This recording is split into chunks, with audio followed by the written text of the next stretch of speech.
delivering a presentation is an important aspect of your research career.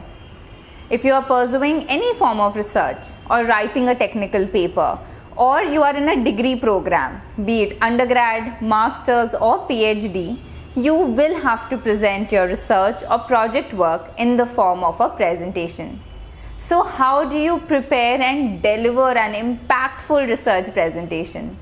Well, let's find out.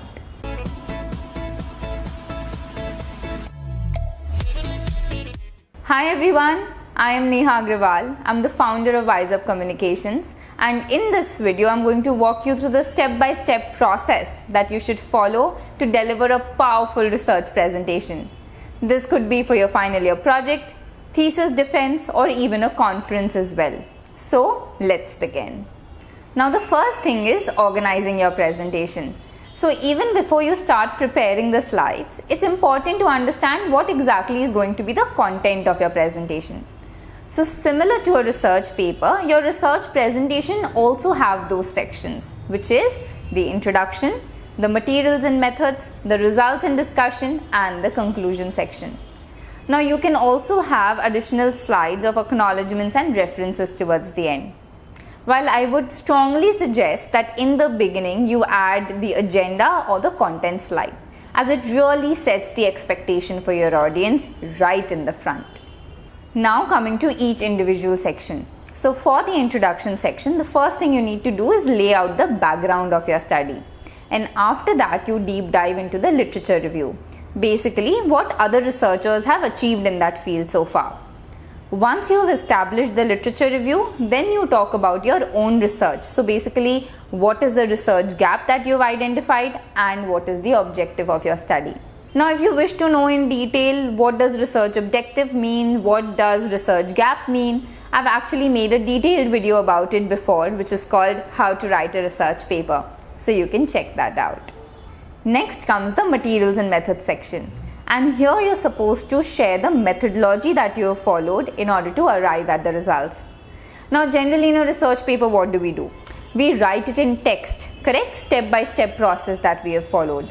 I would encourage you not to do that in a presentation, but try and make a pictorial representation of it in the form of an illustration, basically pictures of what exactly have you done in your experiment.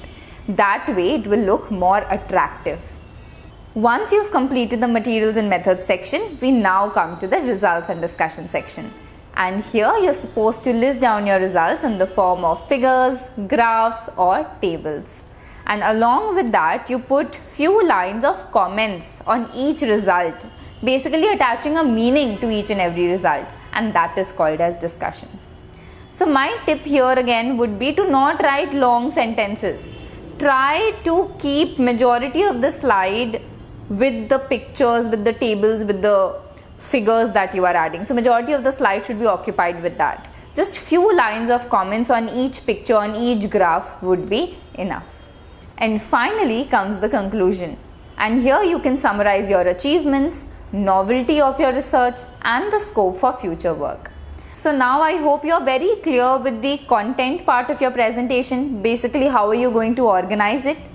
Now, if you wish to know more in detail, what kind of information to include in each and every section, how many slides should you prepare for each topic, how much time should you devote on each and every section during the delivery, well, for that, you can join me for my presentation course. It's a 5-hour course which covers all these aspects. The link is given in the description.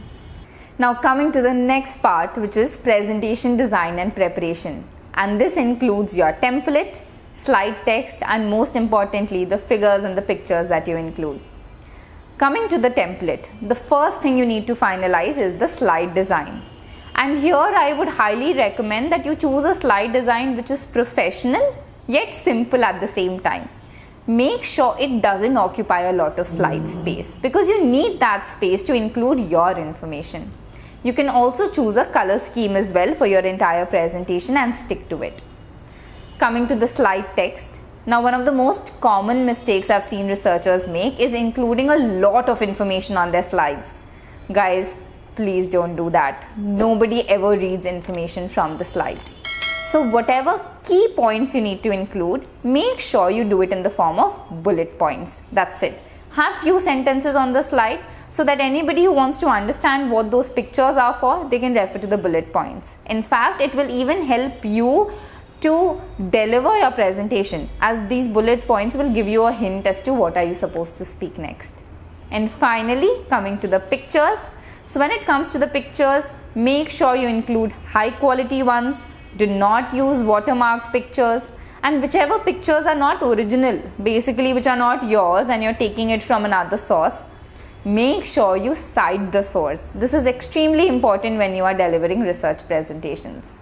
Now, if you wish to know more details of how to prepare and design your presentation, well, I've prepared a very good video beforehand, which is called How to Make a Killer Presentation, which you can check out. Otherwise, if you want me to walk you through step by step of how to design your own research presentation, you can join me for my presentation course. The link is in the description.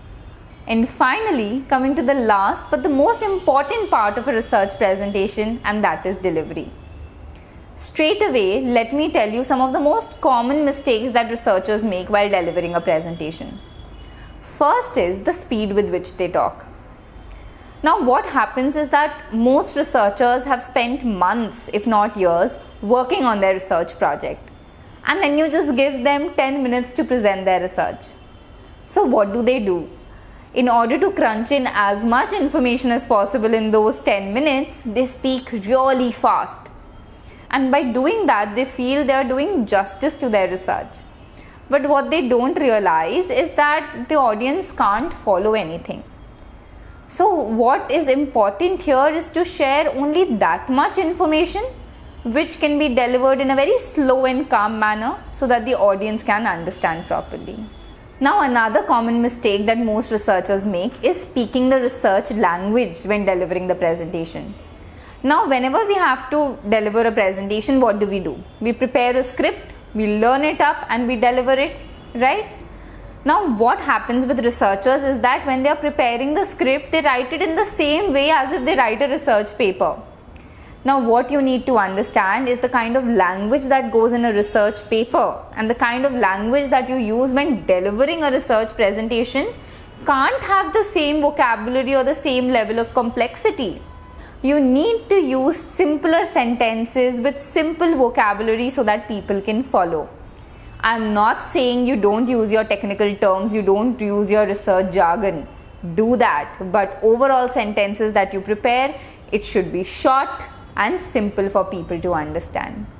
I would love to share more information with you, but because of time crunch, I'll have to stop here. So guys, I hope you've gotten a brief overview of how to organize, prepare and deliver your research presentation.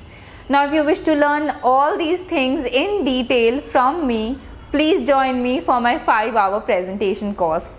Not only does it talk about how to prepare a research presentation, but it also covers all aspects of preparing a poster presentation for conferences.